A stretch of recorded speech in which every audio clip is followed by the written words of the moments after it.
Sa naganap na tapatan noong Sabado sa programang Pinoy Big Brother Collab Edition, usap-usapan pa rin sa social media ang naging sagot ng housemate na si AZ matapos tila maging iba ang tono ng pananalita nito na kausapin ng mga house challengers.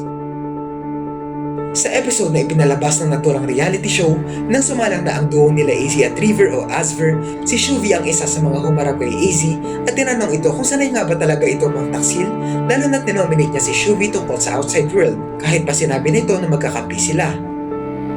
Sinagot ito ni AZ at binalik kay Shuvi na binoto naman nito si River na kaduo niya. Dagdag pa ni AZ, wala raw siyang maharap na mali sa ibang mga housemates. Dito na pinutol ni Klang ang usapan nila at humirit na, syempre hindi niya hahanapan ng mali si Ralph dahil perfect ito sa paningin niya. Panoorin nito. Feeling ko lang, AZ, hindi ka nagpakapakatotoo. Dahil? Anong sinabi mo sa akin nung nag-uusap tayo sa garden? Which You part? said, kakampi kita. Okay. Here comes nominations. And you had to nominate me because of the outside world. Is betrayal really your thing, AZ? No. You also voted me. You voted for River, but he's still my duo. So basically, you also voted for me. Yung tanong kasi ni Kuya, if hindi mo pa rin mag-gets up until now, tanong ni Kuya, whole journey. Bakit hanapan ko ba ng mali yung ibang tao? Yung tanong kasi ni Kuya, if hindi mo pa rin mag-gets up until now, tanong ni Kuya, whole journey. Bakit hanapan ko ba ng mali yung ibang tao? Wala akong mali mahanap sa kanila. Siyempre, hindi mo pwedeng hanapan si Ral. Siyempre, hindi mo pwedeng hanapan si Ral. Perfect si Ral. Pogi? Wait lang, bakit atik lang may nahanap ka bang mali kay Ralph? Pogi? Wait lang, bakit atik lang may nahanap ka bang mali kay Ralph? Wala, perfect niya nga. Crush ko nga si Ral.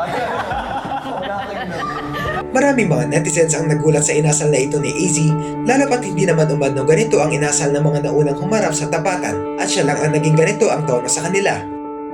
Dagdag pa ng iba, siya rin ang housemate na umiyak noon sa sahig, humagulgol sa CR at ilang beses na humingi ng tawad sa shukla.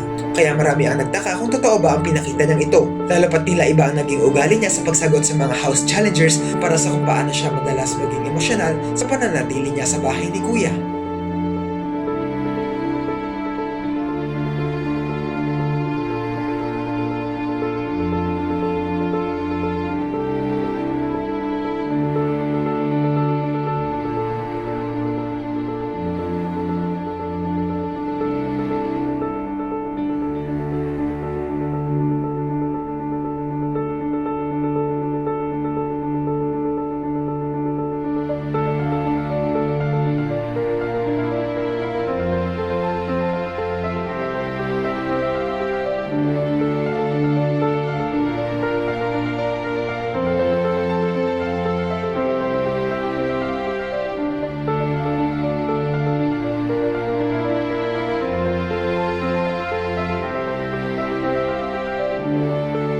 Ano ang masasabi niyo rito?